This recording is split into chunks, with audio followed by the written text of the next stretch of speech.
Are you in a relationship where you still feel uncertain about your financial future? Check this out. Hi, this is Lily Michelle, and welcome to Family and Wealth, where we help you and your family achieve financial freedom, live happily, and fulfill your God-given purpose. If that sounds appealing to you, click on the subscribe button and activate the notification bell.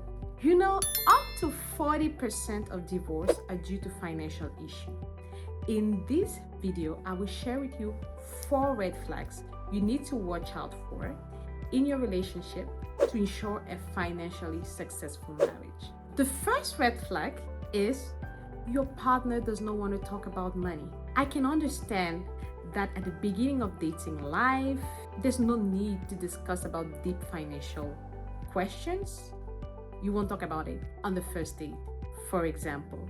But as the relationship begins to evolve and you build emotional intimacy, it is crucial to share everything. So if your partner is unwilling to tell you how much debt they have, what is their income, and those type of things, it is a red flag. Worse even, if they lie about their financial situation and you discover later on that they told you they have this amount of debt, but it was way much more, and they're untruthful, they're dishonest, they're hiding things. This is a serious red flag. I would advise you to cut off the relationship, because marriage is built on the foundation of honesty.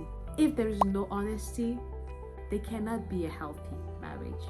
The second red flag is your partner does not have a vision for his life, his finance, and his career.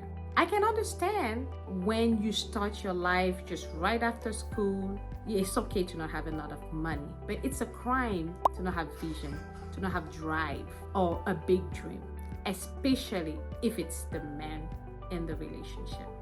So the things you want to ask yourself: does your partner have a goal? Is he working towards a promotion at work? If he's a businessman, is he working to giving better service, improving his market share? If he's going to school, is he looking for certifications, looking to go back to school to learn a new skill? Is he self-improving, self-learning? Is he reading books? Is he listening to podcasts?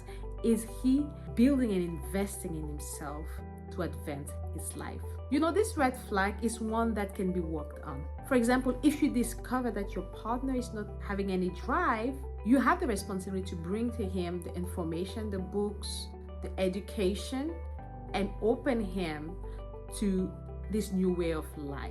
It will become a red flag only if he's unwilling to grow, unwilling to invest in himself, unwilling to change his ways. The third red flag is your partner is an extreme saver or an extreme spender. Most of us fall into one category or the other. And for most marriage, because opposite attract, one person is the saver and the other one is the spender. You want to look out for those extreme people who only hoard. They save, they never want to enjoy, they never want to eat out, they never want to spend to do things that benefits you and things that they like. They don't have any hobbies, they don't have any passion, they never want to take you out, those type of things. And for the spender, you want to look out for, are they always putting everything on credit? They're always buying new things, and for most of the case it is on credit. So when you discover such patterns in your partner, you want to jumpstart a conversation and see if the person is willing to change his ways. So you want to bring to him information. If he's an overspender and he has a lot of debt, is he willing to go out of debt? Is he willing to live a disciplined life in a budget where he's allocated amounts of money for the things he loves to do? If the person is a spender, is he willing to work with you? Can you have a goal together, to achieve a certain level of saving? Maybe you say, okay, if we save 10,000, then we reward ourselves. We do something for ourselves, for our own enjoyment. So that's how you bring those conversations, and you see if the partner is willing to adjust. The last red flag is your partner is not generous, or there is misalignment in your values in terms of generosity. Marriage is selfless, and you cannot succeed in marriage unless you're selfless, unless you're committed in meeting the need of your spouse and of your children. Of course, you're meeting your own need, but you're prioritizing also the need of somebody else. So people who are not sensitive to others, who never give of themselves, of their time, and of their money, will make very bad marriage partners.